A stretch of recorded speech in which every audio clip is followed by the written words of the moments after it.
369 number के रहते हैं। 11/3/69 का पाठ्य क्लास, पेज 37। भगवानुवाच। जब भगवानुवाच कहा जाता है तो बच्चों की बुद्धि में कृष्ण नहीं आता है। कौन आता है?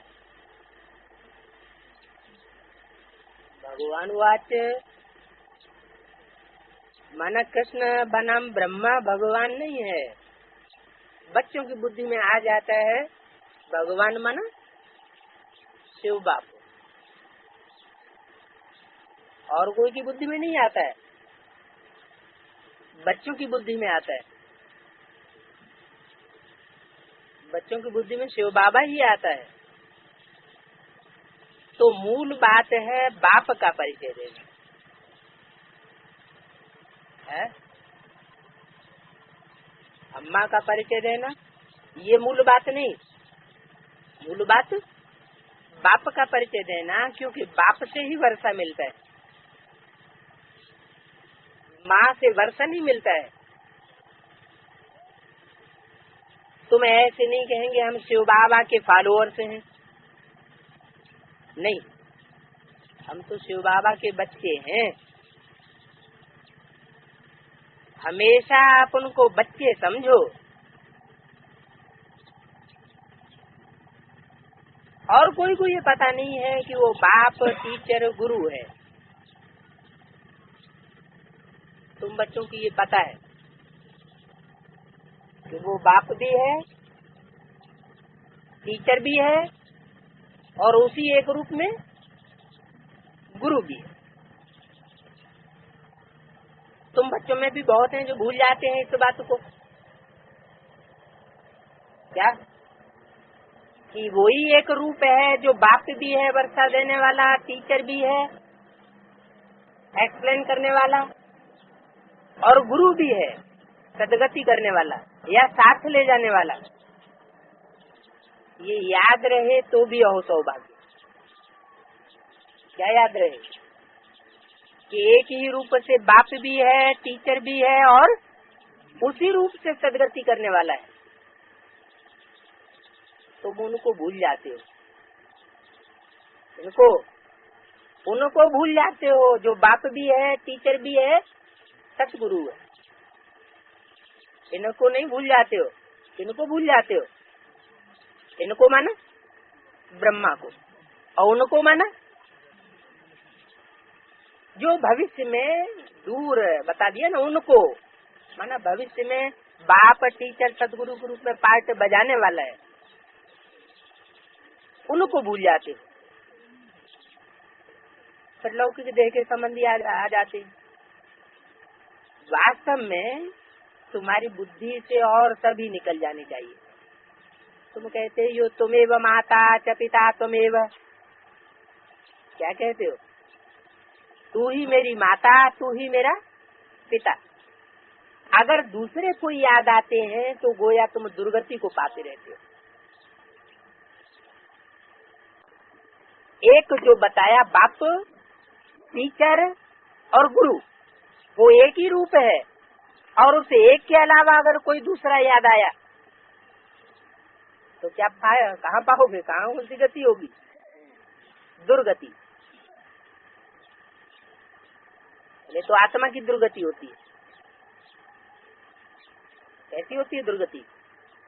दुह माना दुष्ट और गति माना चाल। आत्मा की चाल दुष्ट हो जाती है अगर उसे एक रूप को याद न कर कोई दूसरे रूप को याद किया तो। ऐसे नहीं कहेंगे कि सत्युग में जा रहे हैं, कहेंगे हम सदगति में जा रहे हैं। कैसी गति में जा रहे हैं? सच्ची गति। आत्मा की सच्ची गति क्या है? सच्ची चाल क्या है? गति माना चाल। सत्य चाल है जो बाप का संकल्प, सो हम बच्चों का संकल्प। जो बाप का मनन चिंतन मंथन का ज्ञान, बाप के अंदर जो ज्ञान है वो ज्ञान हमारे अंदर भी रमण करने लगे।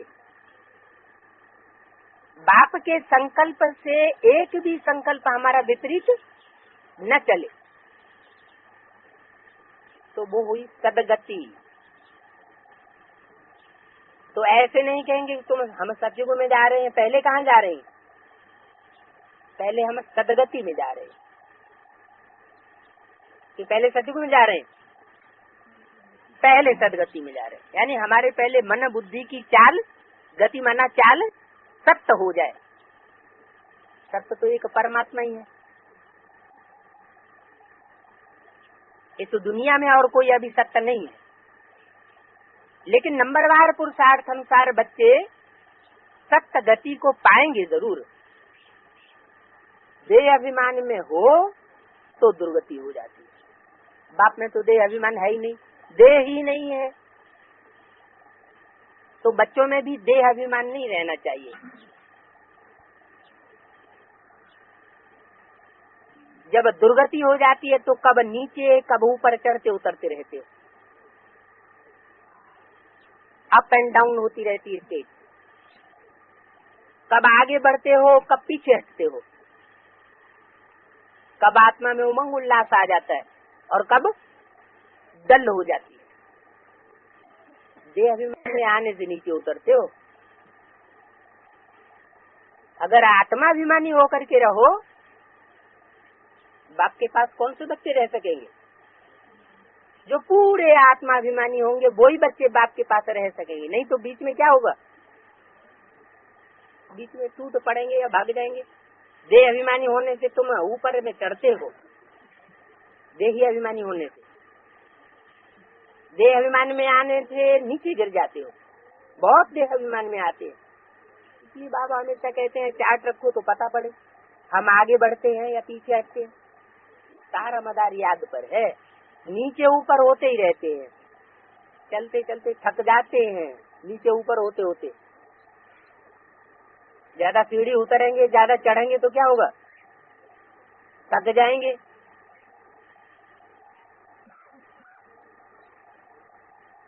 कहते हैं बाबा ये होता है, हम याद भूल जाते हैं। देह अभिमान में आने से पीछे हटते, कुछ न कुछ पाप करते रहते हैं। सारा मदार याद पर है। क्या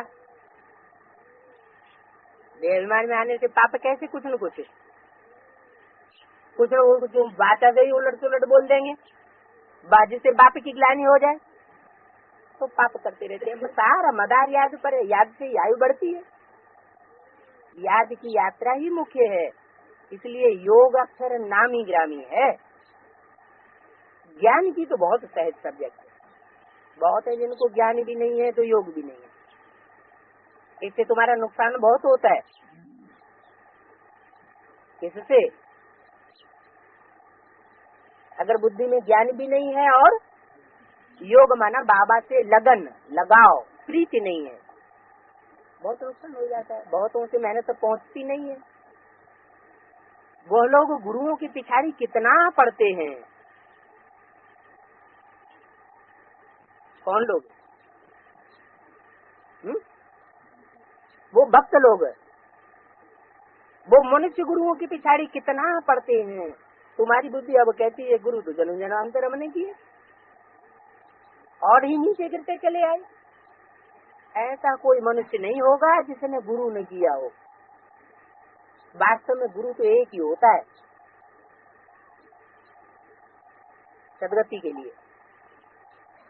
जो सदगति करता है वो ही गुरु, बाकी गुरु पाएगा। बाकी सभी ही दुर्गति के लिए। एक सदगुरु निराकारी स्टेज में रहने वाले के अलावा बाकी सब मनुष्य गुरु दुर्गति करने वाले हैं। बुद्धि की चाल को खराब कर देते हैं झूठी बातें सुना करके। ये बातें तुम्हारे में भी नंबरवार समझते हैं। पढ़ाई में भी नंबरवार होते ही हैं। पढ़ाई से समझा जाता है ये कहाँ तक किस सर्विस, कैसी कैसी सर्विस करते हैं। तो बाबा का ही परिचय देना है। ये भी तुम जानते हो बेहद का वर्षा एक ही बेहद का बाप से मिलता है। इनसे तुमको वर्षा नहीं मिलता है। इनसे इन ब्रह्मा से तुमको वर्षा नहीं मिलता है। वर्षा कौन सा है? सुख शांति का वर्षा, शांति धाम का वर्षा, सुख धाम का वर्षा तुमको इनसे नहीं मिलता है। इनसे माना ब्रह्मा से नहीं मिलता है। किससे मिलता है? बाप से ही मिलता है। यह माँ बाप तो कोई काम के नहीं।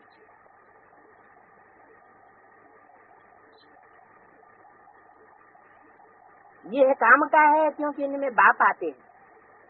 तुम्हारे में भी कोई कोई में बाबा मम्मा प्रवेश कर सकती है, सब में नहीं।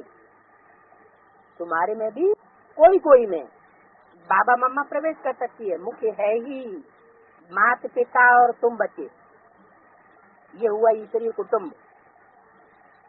और कोई की भी बुद्धि में ये नहीं होगा कि हम शिव बाबा की संतान है। उनसे हमको वर्षा लेना है, इनसे क्यों नहीं?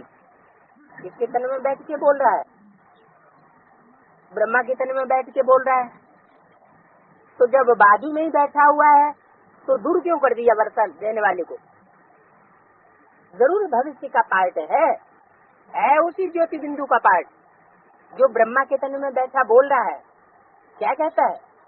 उनसे यह वर्षा लेना है। माने वर्षा इनसे नहीं मिलेगा। बाप को तो याद करना होता है ना, ये कोई याद करना है भी निराकार शिव बाबा। पर क्या ही तुम ऐसे देते हो? कैसे कि वो निराकार है? निराकार का मतलब सिर्फ बिंदु नहीं, लेकिन बिंदु की प्रैक्टिकल स्टेज में रहने वाला है। वो तो बेहद का बात है। उनको सर्वव्यापी कैसे कह सकते हो? फिर भला वर्षा कैसे पावेंगे?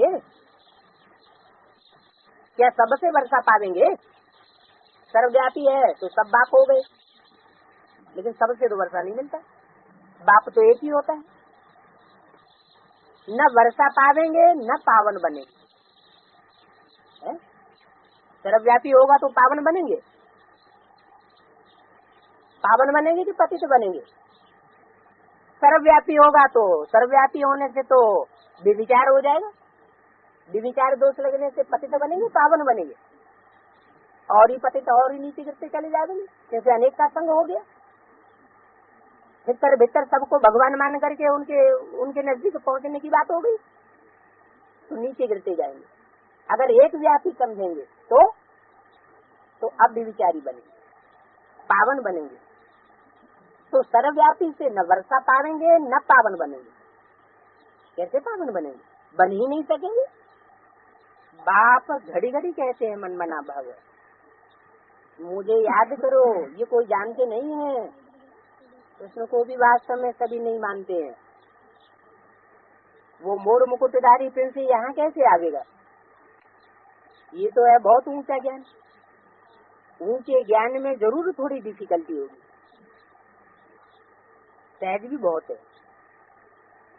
बाप से वर्षा लेना है तो बहुत सहज है। बच्चे डिफिकल्टी क्यों समझते हैं?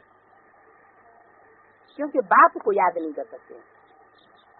डिफिकल्टी कब होती है? बाप से प्रीति बुद्धि नहीं है तो डिफिकल्टी लगती है। बाप ने दुर्गति और सदगति का राज भी समझाई दिया है। इस समय है सब दुर्गति में जा रहे हैं। मनुष्य माता दुर्गति में ले जाती है। ये है ईश्वरीय मत। इसलिए बाबा कंट्रास्ट बनवाते हैं। तो हर एक मनुष्य अपन से पूछे हम नरकवासी हैं या स्वर्गवासी हैं? हम वासी कहाँ के हैं? सत्युग है कहाँ? परंतु बंदर बुद्धि ये कुछ भी समझते नहीं है। सत्युग त्रेता को भी कई लोग कल्पना समझ लेते हैं। अनेक मत है ना, अनेक मत से दुर्गति होती है। ये ढिंडोरा पिटवाते रहो। एक सतगुरु निराकार द्वारा सदगति। किसके द्वारा? निराकार द्वारा। माना सदगति का मीडिया वो स्वयं बनता है, ऐसे नहीं ब्रह्मा बनता है। एक सतगुरु निराकार द्वारा सदगति और अनेक मनुष्य गुरुओं द्वारा दुर्गति, चाहे वो ब्राह्मणों की दुनिया के हों और चाहे वो बाहर की दुनिया के हों। कौन? मनुष्य गुरु। ये तो बहुत अच्छा स्लोगन है, लिख लिख करके हर एक जगह टांग दो। मनुष्य को दुर्गति में ही ले जाते हैं, एक ईश्वर ही सभी मनुष्यों को सदगति देते हैं। तुम तो शुभ बोलते हो, बाप की महिमा करते हो, वो सबका बाप है, सर्व की सदगति करते हैं। बच्चों को बाप ने बहुत समझाया, बल प्रभात फेरी निकालो, बोलो हेवनली गॉड फादर हमको यह पद प्राप्त कराते हैं। अभी इस नरक का अंत होने का है, मेहनत तो करनी पड़ती है समझाने में। एरोप्लेन से पर्चे भी गिरा सकते हैं, हम तो बाप की महिमा करते हैं, वो एक बाप ही सर्व का सदगति दाता है। बाप कहते हैं बच्चों मैं तुम्हारा सदगति दाता हूँ, तो दुर्गति देने वाला कौन है? पाई जाता है आधा कल्प है हेवन, आधा कल्प है नरक। रावण राज्य माना आसुरी राज्य, रावण की उल्टी मत से ही नीचे गिरते हैं। ऐसे नहीं कि रावण कोई डायरेक्ट दुर्गति कर देता है, नहीं, क्या करता है? उल्टी मत देता है, उल्टी मत से नीचे गिरते हैं। पतित पावन एक ही बाप है, फिर गंगा कैसे पतित पावनी हो सकती है? इससे और ही अच्छी दुर्गति हो जाती है। किससे? गंगा से। गंगा को पतित पावनी माना तो और ही दुर्गति हो जाती है। क्यों? तो गंगा तो भगवान के सर पर चढ़ी हुई है, दुर्गति कैसे देगी? अरे सर पर चढ़ी हुई है तो दुर्गति कहाँ देती है?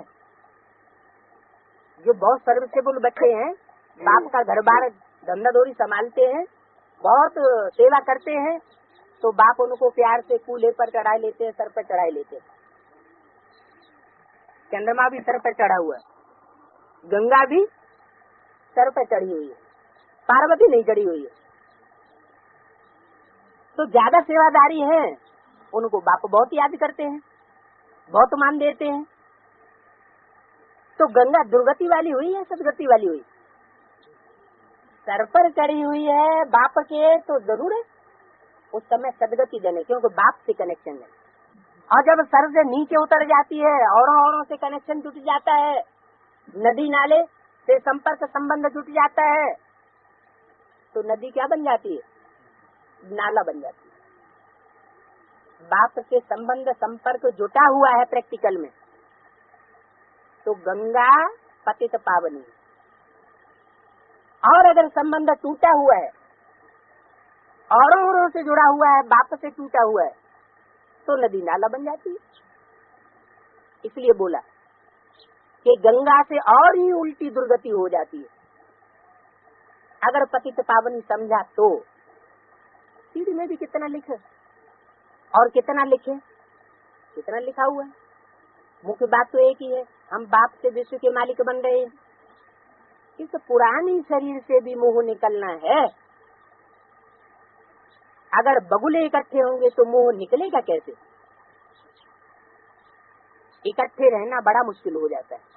किसके साथ? बगुलों के साथ। सभी है बगुले, एक है हंस।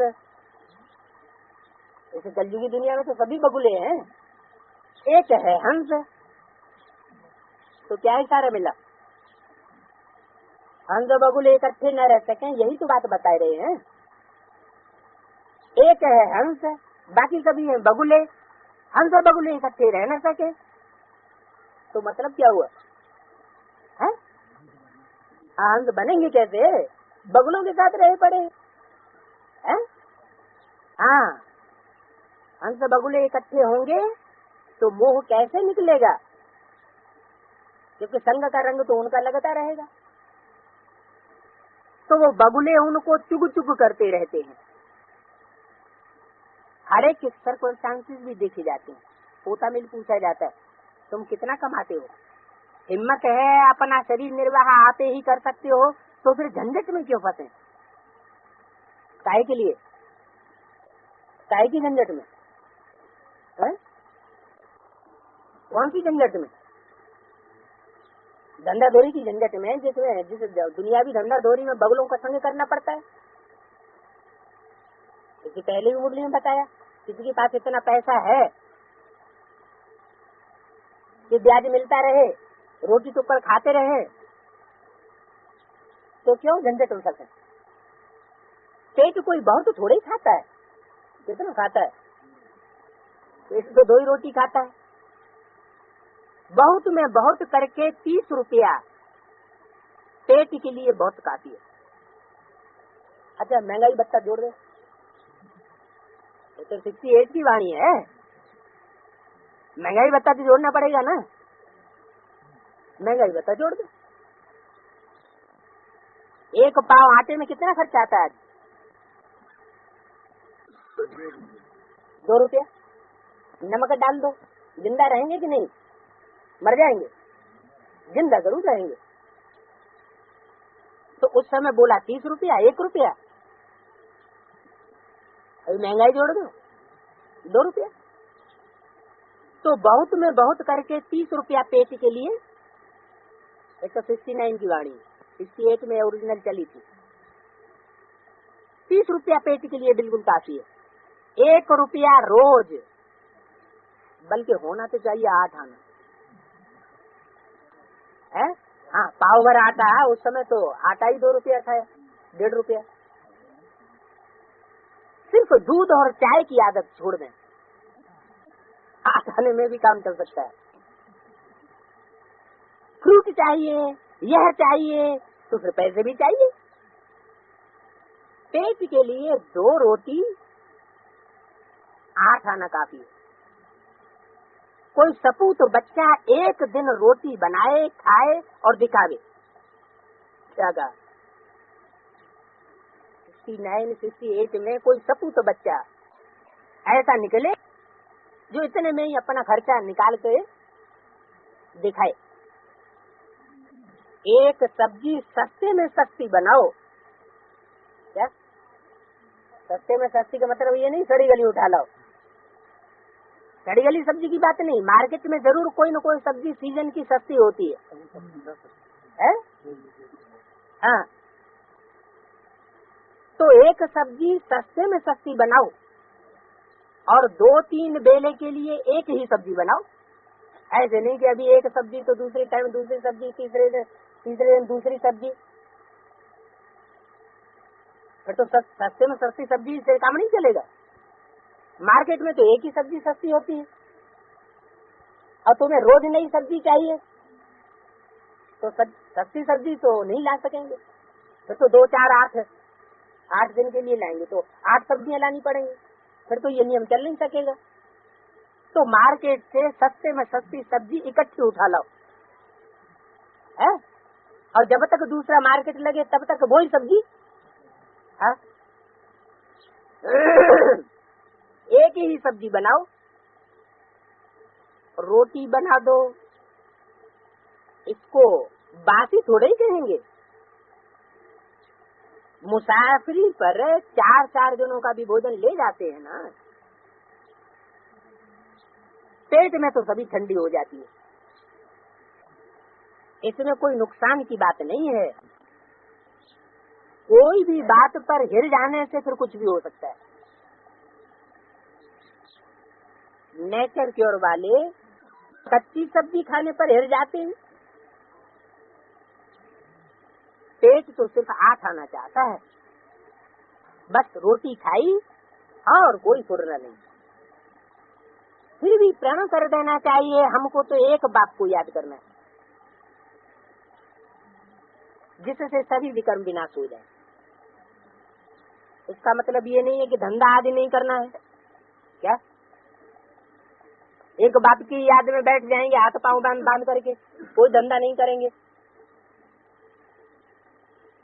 धंधा आदि नहीं करेंगे तो फिर 8 आना भी कहाँ से लावेंगे? कौन सा धंधा है? जिस्मानी धंधा? जिस्मानी धंधा ब्राह्मण नहीं करते हैं क्या है? ये ज्ञान आदि सुनाते हैं तो इसमें उनको पैसा नहीं मिलता है क्या? नहीं मिलता है? मिलता है ना। तो धंधा तो वो भी। तो धंधा आज नहीं करेंगे तो फिर 8 आना भी कहाँ से लावेंगे? भीख तो नहीं मांगनी है। यह तो घर है। सभी शिव बाबा के भंडारे से खाते हैं। अगर सर्विस नहीं करते हैं, दूसरों को ज्ञान सुना के सर्विस नहीं करते हैं, मुफ्त में खाते हैं, तो वो गोया भीख पर चलना हो गया। जैसे उनको बाबा के यज्ञ से भीख मिल रही है। फिर क्या होगा उसका रिजल्ट है? भीख मांगने की शूटिंग हुई तो उसका रिजल्ट क्या होगा? फिर 21 जन्म सेवा करनी पड़ेगी।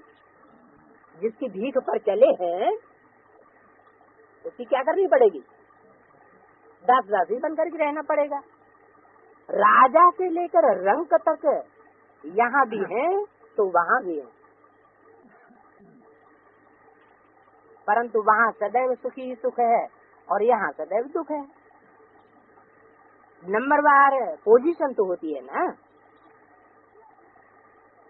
तो बाप से पूरा योग रखना है। ये क्या बोल दिया? पूरा योग रखना है। सर्विस भी करनी है। अगर लगाव है बाप से, योग माना लगन, लगाव। अगर बाप से अटैचमेंट है तो बाप की सेवा से भी, धंधे धोरे से भी अटैचमेंट होना चाहिए। पूरा योग रखना है। दिल से पूछना है हम यज्ञ की कितनी सेवा करते हैं? यज्ञ की सेवा करते हैं कि ईश्वर की सेवा करते हैं? योग ईश्वर से रखना है कि यज्ञ से रखना है? अरे इसका नाम ही है रुद्र ज्ञान यज्ञ। क्या नाम है? रुद्र का ज्ञान यज्ञ, कृष्ण ज्ञान यज्ञ, ब्रह्मा ज्ञान यज्ञ, नारायण ज्ञान यज्ञ, ऐसे नाम नहीं दिया। विष्णु ज्ञान यज्ञ क्या नाम दिया है? रुद्र ज्ञान यज्ञ। तो उस यज्ञ की संभाल भी करनी चाहिए। कहते हैं ना ईश्वर के पास सभी बना बनाया हिसाब उनको साक्षियों देखा जाता है। इस चलन से क्या पद पावेंगे ये भी तुम समझ सकते हो। श्रीमत पर चलने से हम कितना ऊंच पद पाते हैं, न चलने से फिर कितना कम पद हो जाएगा। ये समझने की बातें हैं। तुम्हारे पास प्रदर्शनी में कोई भी धर्म वाला आता है, बोलो बेहद के बाप से बेहद सुख शांति का वर्षा मिलता है। बेहद का बाप ही शांति दाता है। उनको ही कहते हैं ना शांति देवा। इनको बेहद के बाप को शांति देवा। अरे देवा है कि भगवान है? शांति देने वाला भगवान है या देवा है? ब्रह्मा द्वारा स्वर्ग की स्थापना, सुखधाम की स्थापना, और शंकर द्वारा आसुरी दुनिया का विनाश और शांति आ जाएगी। तो शांति देवा कौन सा हुआ? कहते भी हैं शांति देवा। कोई जड़ चित्र थोड़े ही शांति दे सकता है। जरूर वो चित्र कैसा होगा? शांति देवा का चैतन्य होगा ना। बाप कहते हैं तुम्हारा सुधरनी ही शांत है। तुम शांति धाम में जाना चाहते हो ना? कहते हो शिव बाबा हम शांति धाम में जाना चाहते हैं, हमको शांति दो। तो बाप क्यों नहीं देंगे? बाप वर्षा नहीं देंगे बच्चों को? कहते हैं शिव बाबा सुख दो, वो तो है विनिस्थापन करने वाला है, तो क्यों नहीं देगा? परंतु अगर उनको याद ही नहीं करेंगे, उनको मानेंगे ही नहीं, तो फिर देंगे कैसे? किनको? उनको माना किनको? शिव बाबा को। शिव को तो सभी मानते हैं। हाँ, जो भविष्य में पास्ट प्रैक्टिकल चलता है उनको मानेंगे ही नहीं तो देंगे कैसे? शांति का सागर तो एक ही बाप है। एक ही का मतलब क्या? एक बिंदु है? एक ही बाप का मतलब कोई एक ही रूप है, दूसरा कोई रूप नहीं है। शांति का सागर तो एक ही बात है। तुम सुख चाहते हो, बाप कहते हैं शांति की बात, फिर सुख में आना। पहले पहले इशारा दिया कि जो बाद के जन्मों में आने वाली आत्मा है वो दूसरे धर्मों में कन्वर्ट हो जाएंगी। स्वधर्मे निधनम से या पर धर्मो भयावह। अपने धर्म में मर जाना अच्छा है, दूसरे का धर्म दुखदायी होता है। दूसरे के धर्म में कभी सुख नहीं मिल सकता, धक्के खाते रहेंगे। बाप कहते हैं तुम्हारा देवी देवता धर्म बहुत सुख देने वाला है, पौना हिस्सा तुम्हारे धर्म में सुख है, बाकी 1/4 दुख है। और धर्मों में आधा आधा, और तुम्हारे लिए पौना हिस्सा सुख। लेकिन किनके लिए? जो पूरे 84 जन्म लेने वाले हैं उनके लिए। देरी से जो आने वाले हैं उनको सुख मांगना आवेगा ही नहीं। क्या यानी जो कम जन्म लेने वाली आत्माएं हैं वो डायरेक्ट बाप से आकर के सुख का वर्षा ले ही नहीं सकेंगी, उनको मांगना ही नहीं आवेगा। है?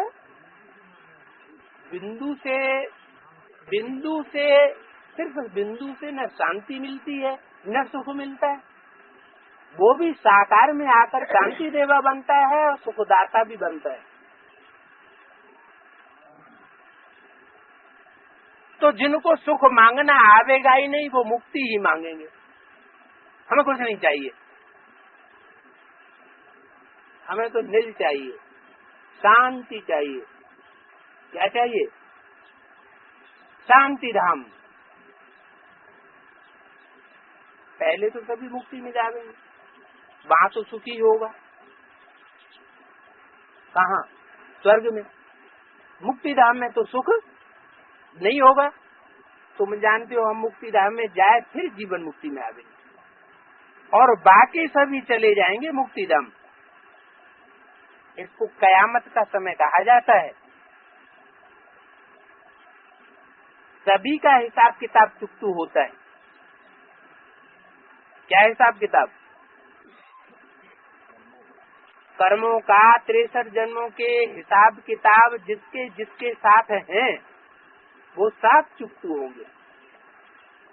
कयामत जो जिसकी मत पर 63 जन्मों में चला होगा वो हिसाब किताब यहाँ चुकतू होगा। बनी बनाई बन रही है, कोई नई बात नहीं है। विनाश के टाइम में मालूम पड़ता है जब आत्माएं भटकती हैं बुरी तरह से, तब बुद्धि में उनके ये खटकता है आखिर असली मत क्या है, कौन सी मत पर चलें। तो नाम क्या रख दिया उस टाइम का? कयामत।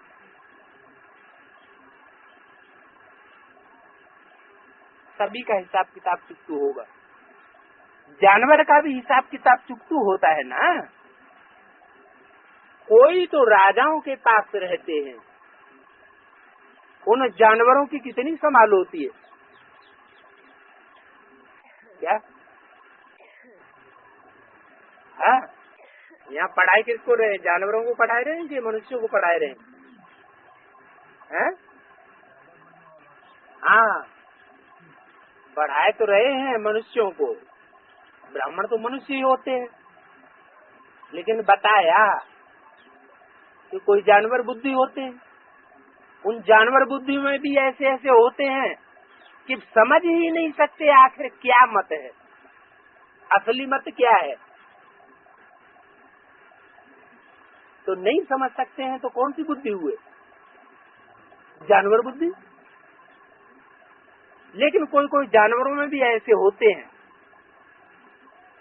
जो राजाओं के यहाँ पलते हैं, और कोई जानवर ऐसे होते हैं जो गरीबों के यहाँ पलते हैं। तो ज्यादा सुखी कौन रहेंगे?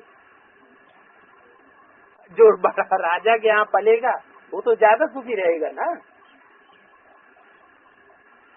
अब यहाँ तो सब क्लियर हो जाता है कि राजा बनने वाले कौन है, बड़े से बड़ा राजा कौन है, छोटे राजा कौन है, और दास दासी कौन बनने वाले हैं, और प्रजावर्ग में कौन से जाने वाले हैं।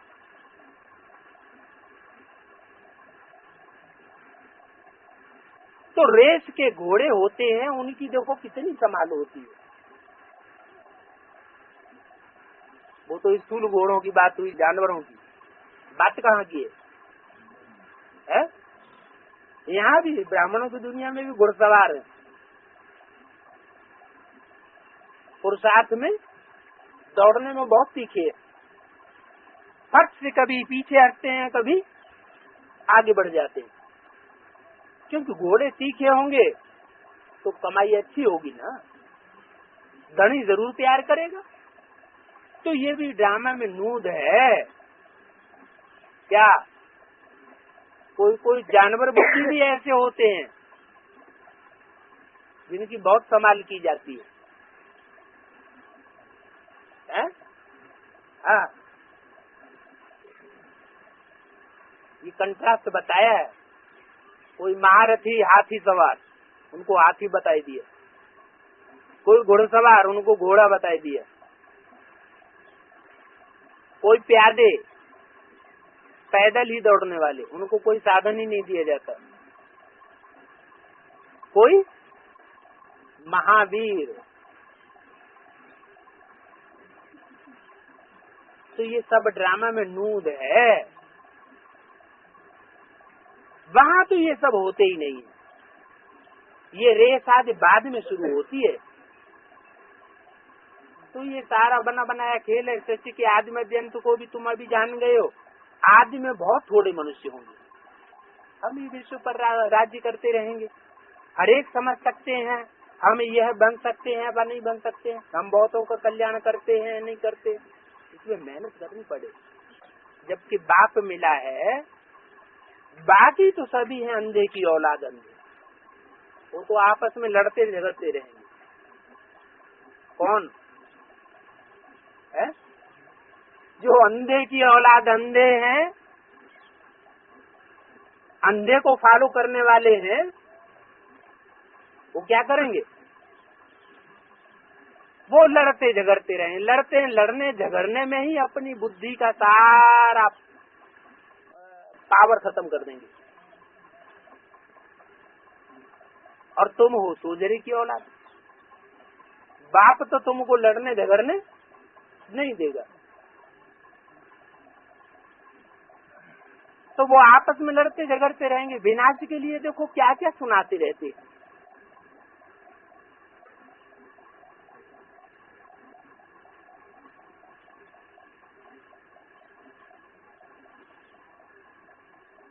आग के बम तो बनाते रहते हैं। यहाँ कौन से बम थे? ग्लानी के बम। बड़ों बड़ों की जब ग्लानी की जाती है तो ग्लानी सुनने वाले बहुत से ऐसे होते हैं कि वो पीछे भी पड़ जाते हैं, प्रूफ निकाल लेते हैं, प्रूफ निकाल करके अखबारों में डिक्लेयर करते हैं। तो उससे क्या होता है? फिर आग बरसती है चारों तरफ। आग बरसेगी तो बम्बोर को आग कम थोड़े ही लगेगी, बुझाने वाला कोई नहीं रहेगा। ढेर के ढेर बम्स बनाते रहते हैं, उनमें गैस पॉइजन ऐसे डालते हैं जो हवा चलने से ही मनुष्य खलास हो जाएगा। बड़े बड़े महारथियों के ऊपर जिनकी श्रद्धा बैठी हुई है तो सब मनुष्य गुरु ना। कमजोरियां तो सब में भरी हुई हैं कि कोई निर्विकारी देवता बन गया। तो बड़े बड़े महारथी जिनके ऊपर अंध श्रद्धा बैठी हुई है, उनकी जब ग्लानी के बम फटेंगे तो क्या होगा रिजल्ट? जिनकी श्रद्धा बैठी हुई है वो सब उखड़ पड़ेगी।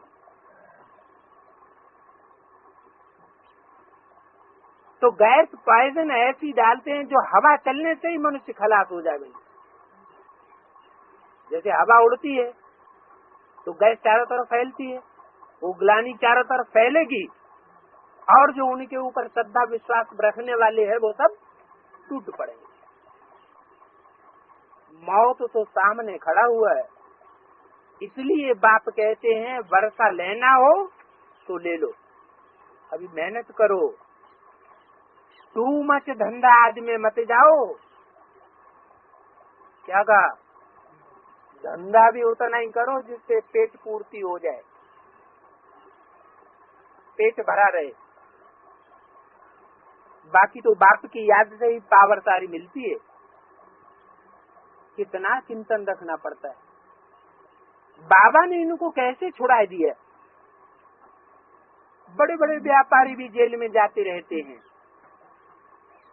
आगे जेल से कितना डरते थे। आगे लोग जेल में जाने से डरते थे और अभी तो डरते ही नहीं, कहते कि यहाँ तो और मुसीबत है पेट का धंधा जुटाने में, वहाँ तो आराम से बैठ के खाएंगे।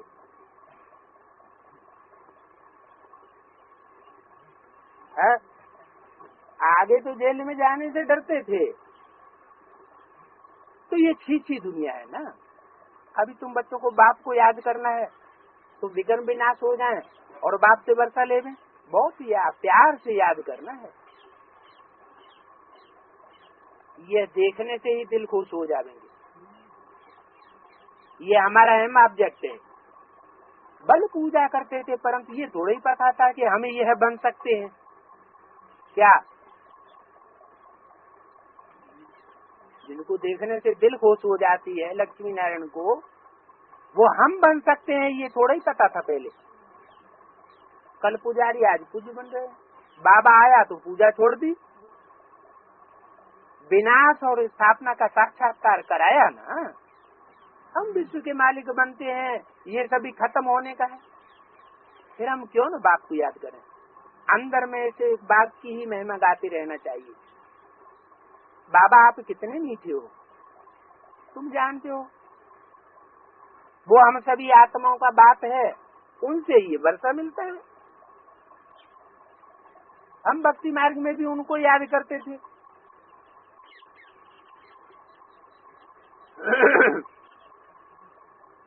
वो परम धाम का रहने वाला है। कौन से धाम का? जो परे से परे स्टेज वाला स्थान है, परे से परे स्थिति, वहाँ रहने वाला है। उसको प्राप्त कोई नहीं कर सकता उसकी स्थिति को। इसलिए तो उनका चरित्र भी है और चित्र भी है। क्या चित्र है? एक चित्र ऐसा दिखाया जाता है योग युक्त स्टेज में जिसको कोई क्रॉस नहीं कर सकता। इब्राहिम बुद्ध क्राइस्ट उसको, उसकी निराकारी स्टेज को क्रॉस नहीं कर सकते। अगर ना आया होता तो चित्र क्यों होता? क्या? अगर इस सृष्टि पर ही ना आया होता तो शंकर का चित्र क्यों होता? कहते हैं ना, वो तो सूक्ष्म वतनवासी है, शंकर तो यहाँ आता ही नहीं, माना शंकर यहाँ होता ही नहीं। बाप कहते हैं अगर ना आया होता तो चित्र क्यों होता? कौन आया होता? शिव बाप अगर शंकर में ना आया होता तो चित्र कैसे बनता? शिव जयंती भी मनाते हैं ना, तो जयंती माना जन्मदिन। जन्मदिन साकार का मनाया जाएगा या बिंदु आत्मा का मनाया जाएगा? आत्मा कोई जन्म लेती है क्या?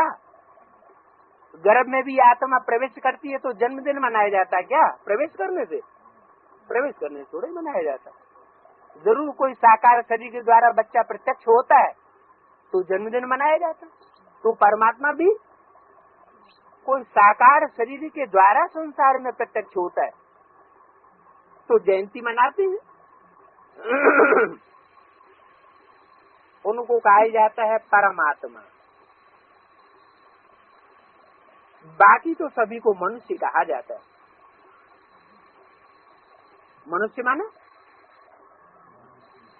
मनन चिंतन करने वाले मनु की औलाद। मनु माना मन। परमात्मा की भी 3 शक्तियां हैं, मन, बुद्धि और संस्कार। आत्मा की भी 3 शक्तियां हैं। परमात्मा की जो 3 शक्तियां, उनके नाम रखे हैं ब्रह्मा विष्णु शंकर। मन रूपी ब्रह्मा, शंकर रूपी बुद्ध रूपी तीसरा नेत्र, और विष्णु रूपी परिवर्तन शक्ति, संस्कार शक्ति, जो संस्कारों को परिवर्तन कर देती है।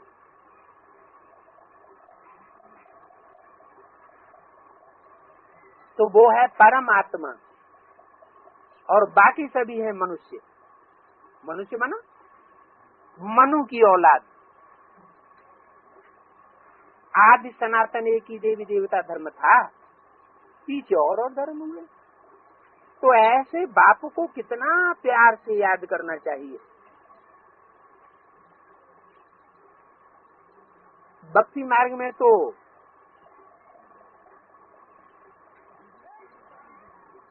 जो भी उपाय आदि करते हैं, साधना आदि करते हैं, उपासना करते हैं, उनका अर्थ कुछ भी नहीं होता है। अब तुम बाप की स्तुति क्या करेंगे? तुम ही कृष्ण हो, तुम ही व्यास हो, तुम ही फलाना हो, तुम ही राम हो, तुम ही कृष्ण हो, तुम ही गणेश हो, तुम ही हनुमान हो।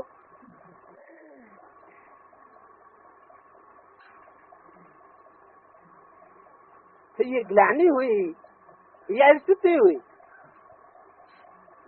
तुम ही ठिक्कर बित्तर हो, कुकर सुकर हो। सारे ही अवतार गिनाई दिए। भगवान को जानवर भी बताई दिया, जानवरों का अवतार भी बताई दिया। कितनी ग्लानि करते हो, बाप का कितना अपकार करते हैं। बाप कहते हैं ड्रामा अनुसार यह भी अपकार होना ही है। फिर मैं आकर के सर्व का उपकार, सर्व का सदगति, सर्व की सदगति करता हूँ। परमात्मा के लिए सर्वव्यापी कच्छ मच्छ अवतार कहना, ये कितनी ग्लानि है कि कच्छ का रूप धारण करके आया, मगरमच्छ का रूप धारण करके आया। अब कच्छ मच्छ जैसे जानवरों में भी परमात्मा प्रवेश करेगा क्या? जब ऐसी ग्लानि करने लग पड़ते हैं तब मैं आता हूँ, तब आता हूँ। कच्छ अवतार, मच्छ अवतार ये बताने लग पड़ते हैं कि कच्छ भी अवतार हो गया भगवान का। कच्छ माना कछुआ। कछुआ क्या करता है? उसकी पीठ बहुत मजबूत होती है।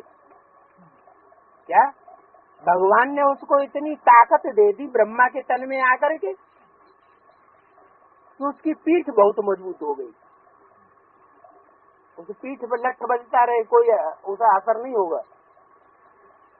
और विशेषता क्या होती है? उसके ऊपर पीठ पे ज्ञान के डंडे पड़ते रहे, उसको कोई असर नहीं होता। दूसरी आत्मा थोड़ी हिल डुल जाएंगी, लेकिन वो हिलता डुलता नहीं। कच्छ अवतार, कछुए का अवतार। इसमें विशेषता और क्या होती है? कर्मेंद्रियां समेट के आए से बैठ जाएगा, पीठ ऊपर करके। तो ये उसकी विशेषता होती है, कर्मेंद्रियों को समेटने की। उस विशेषता के आधार पर भगवान बन के बैठ गया। और मत्स्य अवतार, मछली का अवतार, माछला, मगरमच्छ, और छोटी छोटी सब मछलियों को निगल जाता है। और रहता कहाँ है? पानी में जब तक है तब तक उसकी जिंदगी है। कच्छ मत्स्य अवतार की पानी में ही जिंदगी है। माने आश्रम के ज्ञान जल के वातावरण में जब तक डूबा हुआ है तब तक वो ज्ञान में चलेगा, भगवान को मानेगा। और जिस दिन आश्रम के वातावरण में से निकल के बाहर कर दिया गया, उसका क्या हाल होगा? वो ज्ञान व्यान सब छोड़ छाड़ देगा, मर जाएगा।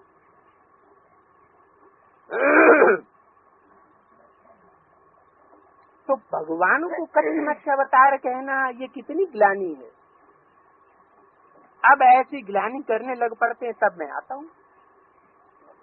तो अभी वो ग्लानि शुरू हो गई कि नहीं ब्राह्मणों की दुनिया में। ऐसे कच्छ मच्छी अवतार जो गंध भरी मछलियों को खा जाते हैं, सेंटर के सेंटर उड़ाए देते हैं, उनको भी भगवान मान करके बैठे हुए। उनकी श्रीमत को भगवान की मत समझते हैं। जब ऐसी ग्लानि हो पाती है तब मैं आता हूँ। और ये बातें भी बाप ही समझाते हैं और कोई समझा भी नहीं सकता।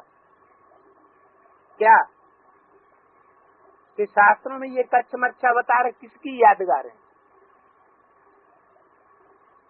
तो मेरी कितनी ग्लानि करते हो। ये ग्लानि तुम फिर भी करेंगे क्या? इतना समझाया, इतना शूटिंग का चक्कर भी समझाई दिया, फिर भी क्या होगा? ये ग्लानि तुम फिर भी करेंगे। ड्रामा है ना, है? अंत में कुल कितने पहचानेंगे? है? सिर्फ 8 ही पहचानेंगे, बाकी सब ग्लानि करने वालों की लिस्ट में आ गए। अभी मैं फिर आया हूँ पावन दुनिया स्थापन करने। ये है ही हार जीत का खेल। 5000 वर्ष का बना बनाया ड्रामा है जिसमें जरा भी फर्क नहीं हो सकता। ये ड्रामा का राज भी बाप बिगर कोई नहीं समझा सकता। मनुष्य मत तो अनेक निकलते रहते, मानव मत ही दुर्गति को प्राप्त कराती है। देवता मत तो हमको मिलती ही नहीं है, देवताएं मत देते ही नहीं है। बाकी है सब मनुष्य। अभी तुमको और कोई की भी याद नहीं करनी है, आत्मा अपने बाप को ही याद करती रहे। मेहनत करनी चाहिए, जैसे भक्ति भी मेहनत करते हैं। तुम्हारी फिर है ज्ञान की मेहनत, भक्ति में कम मेहनत करते हैं क्या? गुरु लोग कहते हैं 100 माला फेरो, फिर कोठरी में अंदर बैठ जाते थे माला फेरने के लिए। ये तो बाप को बहुत प्यार से याद करना है। कितना मीठा से मीठा बाप है, सिर्फ कहते हैं मुझे याद करो, दैवी गुण धारण करो। खुद दैवी गुण धारण करेंगे तो दूसरों को भी रास्ता बतला देंगे। कौन सा? देवता बनाने का रास्ता दूसरों को भी बतला सकेंगे। दूसरों को सिर्फ ज्ञान सुनाते रहे, रावण की तरह प्रकांड विद्वान बन गए वेद शास्त्रों को धारण करने वाले। बुद्ध रूपी हाथों में क्या दिखाया जाता है? रावण के सारे वेद शास्त्रों का ज्ञान दिखाया हुआ है, लेकिन चलन कैसी? चलन आसुरी। तो दूसरों के ऊपर असर पड़ नहीं सकता। फिर भी वैश्यालय की दुनिया ही बनाएगा, शिवालय की दुनिया, देवताओं की दुनिया नहीं बना सकता। तो जब तक ज्ञान को अपने जीवन में धारण नहीं किया, प्रैक्टिकल जीवन में सिर्फ तोते मिसल सुनना और दूसरों को सुनाना, तो उससे कोई फायदा नहीं होगा। तो खुद करेंगे तब दूसरों को भी रास्ता बता सकेंगे। बाप जितना मीठा और कोई नहीं हो सकता। ऐसे बाप को पता नहीं क्यों नहीं याद करते हैं, क्यों नहीं याद करते, क्यों नहीं याद करते हैं? बाप इतना मीठा, ऐसे बाप को क्यों नहीं याद करते? और औरों को क्यों याद करते रहते? जबकि देखते भी हैं हमको ये वर्षा मिलता है। बाप स्वर्ग का रहता है, तो हम बाप के बच्चे स्वर्ग के मालिक क्यों नहीं है? हम नरक में क्यों पड़े हैं? तो बाप कहते हैं तुम बन सकते हो स्वर्ग के मालिक, परंतु बहुत प्यार से याद करो। है? वो प्यार से याद क्यों नहीं कर पाते? कारण क्या? जानते भी हैं, फिर भी क्यों नहीं कर पाते? क्या कहेंगे? बनी बनाई बन रही, अब कछु बने नहीं। 63 जन्म जिनका जिनका संग किया है उन्हीं की तो शूटिंग करेंगे। बुद्धि फिर भी वहीं फंसेगी जाके। सारा ज्ञान बुद्धि में है, सब कुछ जानते हैं,